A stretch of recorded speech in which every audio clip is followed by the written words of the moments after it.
नमस्कार दोस्तों, कहानियों की श्रृंखला में आज सुनेंगे मालती जोशी जी की कहानी बहुत दूरियां हैं मेरे आसपास। लेकिन उससे पहले मेरा आपसे विनम्र अनुरोध है कि अगर मेरे द्वारा सुनाई हुई कहानियां आपको अच्छी लगती हैं तो मेरे चैनल को सब्सक्राइब ज़रूर करें, लाइक करें और अपने दोस्तों और परिचितों में शेयर भी करें। बेल आइकन दबाना बिल्कुल भी ना भूलें। आज सुनिए, बहुत दूरियां हैं मेरे आसपास। मैडम, यह रात की नींद का आगाज़ है या अभी आपकी सुबह ही नहीं हुई? क्या मतलब? मैंने उनींदी आंखों को बमुश्किल तमाम खोलते हुए पूछा। मतलब यह कि शाम के 7 बज रहे हैं और कमरे का हुलिया देखकर तो यही लगता है कि आज यहाँ झाड़ू भी नहीं लगी है। इसीलिए पूछ रहा था कि क्या आपकी सुबह ही अभी नहीं हुई है?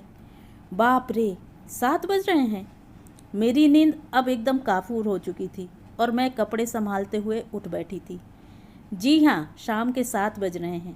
आपका यह खाकसार 6 घंटे की चाकरी करके अभी अभी लौटा है। आपका आराम अगर मुकम्मल हो गया हो तो एक कप चाय मिल जाती। अब तो सोने का सवाल ही नहीं था। चुपचाप उठकर बाथरूम गई। खूब सारा ठंडा पानी आँखों और चेहरे पर छिड़का, तब जाकर नींद की खुमारी कुछ दूर हुई। तन की थकान और मन की उदासी अपनी जगह कायम थी। थकान शायद 2-4 दिन में उतर भी जाएगी, पर मन की उदासी। बाहर आकर देखा, सोनल चाय बना रही थी। अरे बेटा, मैं तो आ ही रही थी। कोई बात नहीं मम्मा, एक दिन मैंने बना ली तो क्या हुआ? आप इतनी थकी हुई जो थी। मैं तो हैरान रह गई। यह खिलंदड़ी लड़की इस तरह सोच सकती है, इस पर विश्वास ही नहीं हुआ। पर उसके पापा को बेटी की यह समझदारी रास नहीं आई। बोले, ये एक दिन की बात नहीं है बेटे, अब तो शायद रोज ही तुम्हें चाय बनानी पड़ेगी। हाँ पापा, आपने ठीक कहा। अब दीदी जो नहीं है, फिर उनके हिस्से का कुछ काम तो करना ही होगा ना। कहकर सोनल जाने लगी तो मैंने कहा, अपना भी कप यहीं ले आती ना। मैं और सचिन तो कब से पी चुके। आपके लिए भी बनाई थी, पर आप इतनी गहरी नींद में थी कि जगाने का मन ही नहीं हुआ। आपके हिस्से की चाय भी हमने गटक ली। आज तुम लोग कॉलेज नहीं गए क्या? इन्होंने पूछा। गए थे ना पापा, पर जल्दी लौट आए। फिर दरवाज़ा किसने खोला? यह तो जैसे क्रॉस एग्जामिन कर रहे थे। पार्वती थी ना, मेरे आने के बाद ही गई है। काम धाम समेटने के बाद बरामदे में बैठी धूप सेक रही थी। बोली, मम्मी जी थकी हारी थी, सो जगाना अच्छा नहीं लगा। सोचा थोड़ी देर बाद चली जाऊंगी। मतलब नौकरों चाकरों तक को एहसास है मेरी थकान का, मेरी मनः स्थिति का, पर जिन्हें होना चाहिए उन्होंने तो जैसे मुझे कटघरे में खड़ा कर दिया है। उनकी दृष्टि, उनका स्वर, सब कुछ जैसे एक चुभन लिए हुए था। सोनल के जाते ही बिस्तर ठीक करते हुए मैंने जैसे अपने आप से कहा, लड़के और लड़की की शादी में यही तो फ़र्क होता है। लड़के की शादी के बाद घर में रौनक आ जाती है, मन में उत्साह भर जाता है। बिटिया की शादी के बाद घर में कैसा सन्नाटा सा खिंच जाता है। बाहर भीतर सब कुछ जैसे सूना सूना सा लगने लगता है। वैसे इतना सूना भी नहीं लगना चाहिए, घर में और भी बच्चे हैं। हाँ, यह बात अलग है कि वे तुम्हारे नहीं हैं। उनकी इस उक्ति पर मैं तो हैरान ही रह गई। फिर उन्हीं की तरह हौले स्वर में मैंने कहा, अच्छा हुआ आपने याद दिला दिया, नहीं तो मैं भूल ही चुकी थी कि वे मेरे बच्चे नहीं हैं। मेरे ख्याल से बच्चों को भी यह बात याद नहीं है, नहीं तो पूनम इतने प्यार से चाय नहीं बना लाती। चाय तो खैर वह मेरे लिए लाई थी। सोचा होगा पापा बेचारे थके मांदे आए हैं, उन्हें एक कप चाय तो देनी ही चाहिए। इसके बाद मैंने कुछ नहीं कहा। लड़ने की ना तो चाह ही थी ना ही मूड था। चुपचाप चाय की ट्रे उठाई और किचन में चली आई। देखा सोनल सब्जी काट रही है। अरे बेटा, मैं तो आ ही रही थी। मम्मी, उसने रहस्यमय अंदाज में कहा, मैंने भरवा भिंडी बनाने की कोशिश की है, पर पापा को मत बताना, नहीं तो इतनी सी बात का इशू बना लेंगे। मतलब बच्चों को भी पापा की यह हरकत अच्छी नहीं लगती। मन का सारा कसैलापन दूर हो गया। हंसते हुए मैंने कहा, और अगर फ्लॉप शो हुआ तो? कह देना कि मूड ठीक नहीं था और यह आलू गोभी काट कर रखी है, कम से कम एक सब्जी तो ढंग की बने, इसलिए आप ही बनाना। ठीक है, तुम जल्दी से यहाँ से दफ़ा हो जाओ, नहीं तो दोनों को डांट पड़ेगी। उसे किचन से रवाना करके मैंने परात ढूंढने की कोशिश की तो कहीं नज़र ही नहीं आई। फिर दोबारा देखने पर पता चला कि परात टेबल पर ही है और उसमें आटा गूंधा रखा है। मुझे सोनल पर इतना प्यार आया। सच, माँ का इतना ख्याल बेटियाँ ही रख पाती हैं। चोरी पकड़े जाने का डर ना होता तो वह उल्टी सीधी रोटियां भी बेल डालती। और मैं सोच रही थी कि अदिति चली गई, अब मैं इस घर में क्यों हूँ, मेरा यहाँ क्या काम है। अपनी पितृविहीन बच्ची को एक सुरक्षित छत देने के लिए मैंने यह विवाह किया था। बदले में 2 अबोध बच्चों का मातृत्व स्वीकार किया था। उस समय सचिन 5 साल का था और सोनल 8 साल की। अदिति उस समय 10 साल की थी। उसके पिता की मृत्यु को 8 साल बीत चुके थे, पर मेरे साथ माँ थी। उनके सहारे किसी तरह मैंने वे दिन काट लिए थे। पर माँ की मृत्यु के बाद समस्या हो गई थी। सयानी लड़की को घर पर नितांत अकेले छोड़कर जाते डर लगता था और नौकरी मैं छोड़ नहीं सकती थी। फिर मैंने वैवाहिक विज्ञापनों की शरण ली। मुझे वही प्रस्ताव स्वीकार था जो मेरे साथ मेरी बिटिया को भी स्वीकार करे। भारतीय समाज में ऐसा उदारमना पुरुष मिलना कठिन ही था, पर मेरी तलाश व्यर्थ नहीं हुई। एक दिन एक विज्ञापन नजर आया। 2 छोटे बच्चों के पिता को जीवन संगिनी की तलाश थी।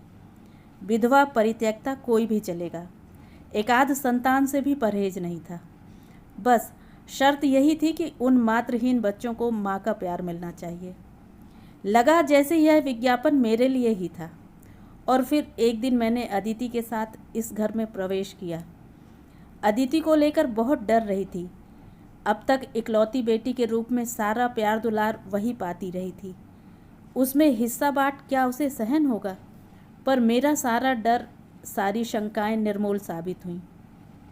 उसने बड़ी सहजता से नई परिस्थितियों से समझौता कर लिया। भाई बहनों को स्नेह सूत्र में बांधने के लिए मुझे कोई प्रयास नहीं करना पड़ा। बड़ी आसानी से वह उन लोगों की दीदी बन गई। बड़े ही साधिकार ढंग से उसने छोटे भाई बहनों की छोटी मोटी जिम्मेदारियां अपने सिर ले लीं, जैसे यूनिफॉर्म्स तैयार करना, टिफ़िन धुलने डालना, होमवर्क करवाना। इससे मेरा भार तो कम हुआ ही, चिंता भी काफ़ी कम हो गई। लगा कि भले ही उसने अपने मुंह से कुछ ना कहा हो, अदिति अपने अकेलेपन से ऊब गई थी, छोटे भाई बहनों के लिए तरस गई थी। यूं तो पिता के लाड़ दुलार के लिए भी तरसती रही थी, इसलिए उसने अपने पापा पर अपनी सारी श्रद्धा भी उड़ेल दी। जूते साफ करने से लेकर उनका हर काम वह खुशी खुशी दौड़ भाग कर करती रही, पर उनकी ओर से कभी उसे एक प्यार भरा स्पर्श या दुलार भरा शब्द नहीं मिला। वे तो यही समझते रहे मानो वे अपने उपकारों का प्रतिदान पा रहे हैं। यह पत्थर दिल शख्स तो उसकी विदाई पर भी ऐसा ही निर्लिप्त बना रहा। सोनल, सचिन फूट फूट कर रो रहे थे। मेरे आंसू तो थमने का नाम ही नहीं ले रहे थे।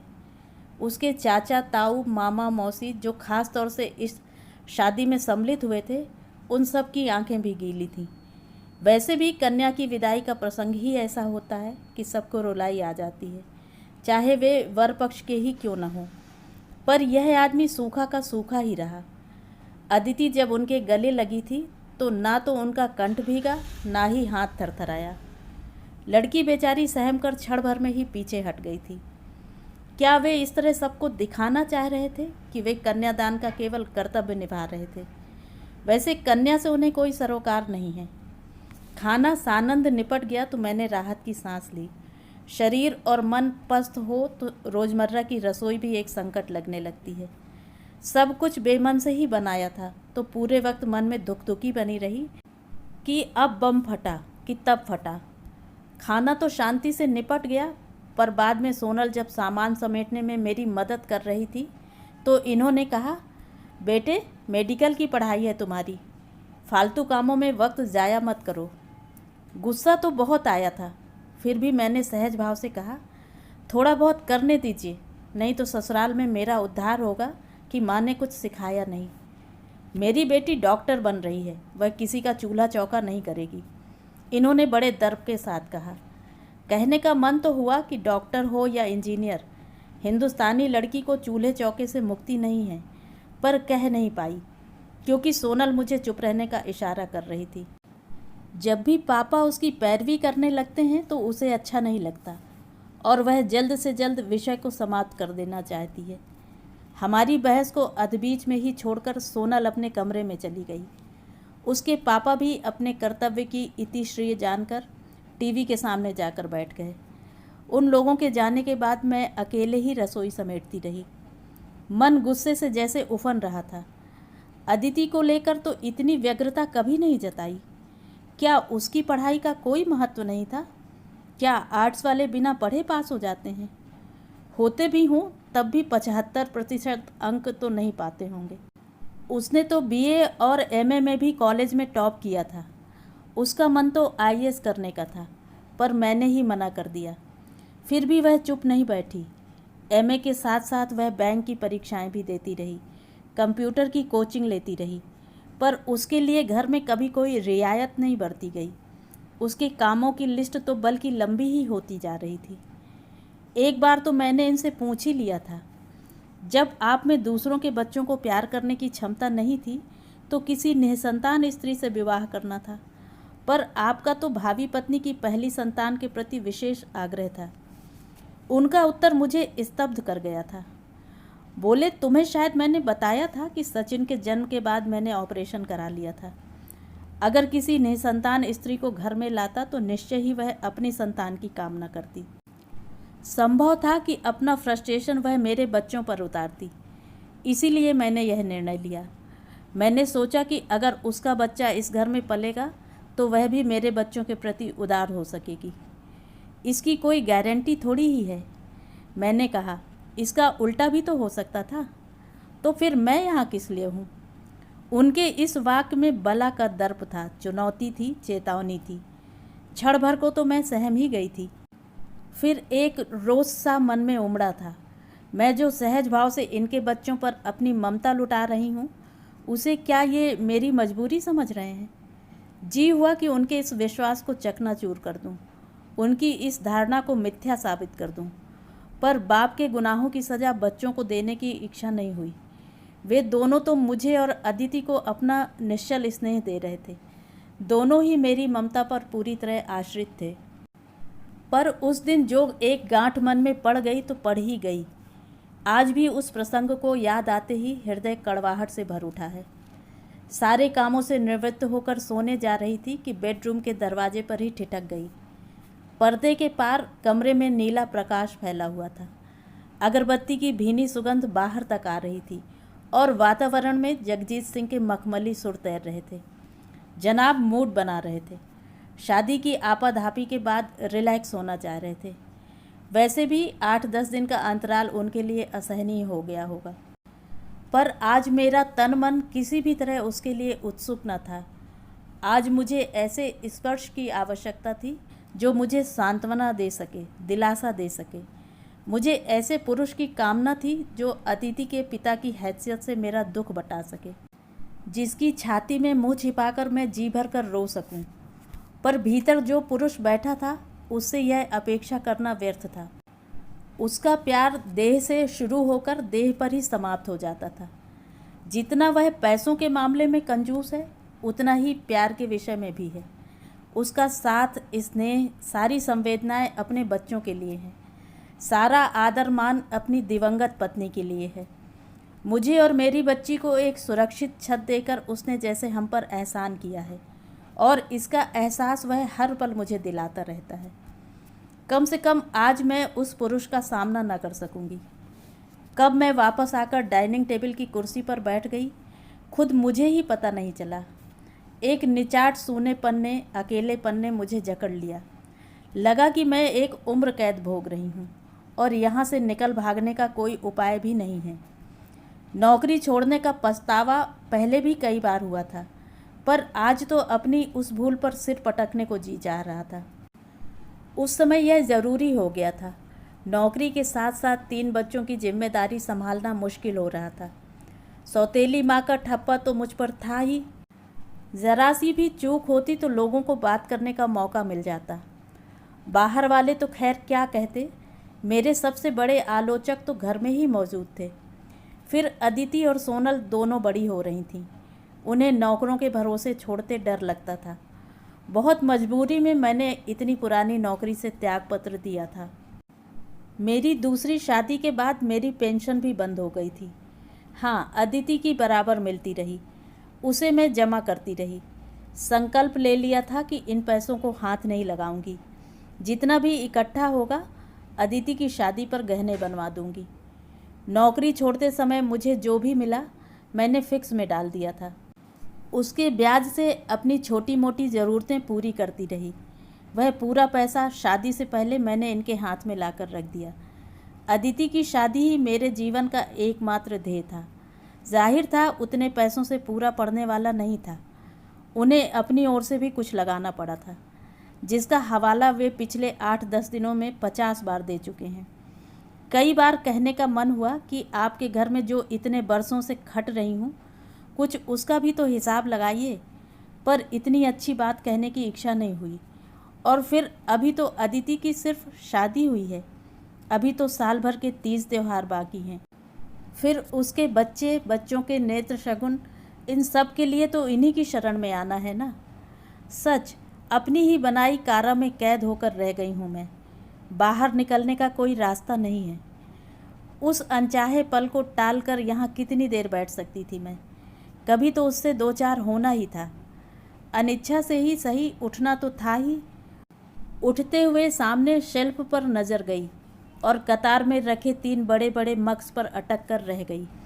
इन्हीं मग्स में अदिति रात को तीनों के लिए दूध ले जाती थी, और बहुत सारे कामों की तरह यह काम भी उसने स्वेच्छा से अपने ऊपर ले लिया था। नीले फूलों वाला मग अदिति का था, लाल वाला सोनल का और हरे पीले वाला सचिन का। मुझे जैसे सांस लेने के लिए थोड़ी सी मोहलत मिल गई। मैंने गैस जलाकर दूध गर्म किया। नीले फूलों वाले मग की ओर भीगे नैनों से देखते हुए बाकी दोनों में भरा और बच्चों के कमरे का रुख किया। कमरे में सोनल नहीं थी। सोचा शायद बाथरूम में होगी। उसका दूध ड्रेसिंग टेबल पर रखकर सचिन के कमरे में गई। वह कंप्यूटर के सामने बैठा था। मेरी आहट पाते ही बोला, दीदी उस दिन डिस्कवरी में देखा था ना। और बोलते बोलते वह एकदम चुप हो गया। पीछे मुड़कर मुझे देखा और बोला, सॉरी मम्मा, मैं समझा कि दरअसल याद ही नहीं रहा कि। मैंने धीरे से उसके सिर पर हाथ फेरते हुए निःशब्द भाव से आश्वस्त किया कि उसकी कोई गलती नहीं है और मैंने ज़रा भी बुरा नहीं माना। उसे मग पकड़ाकर सोनल के कमरे में लौटी तो देखा दूध अभी वैसा ही रखा हुआ था। सोनल का कहीं पता नहीं था।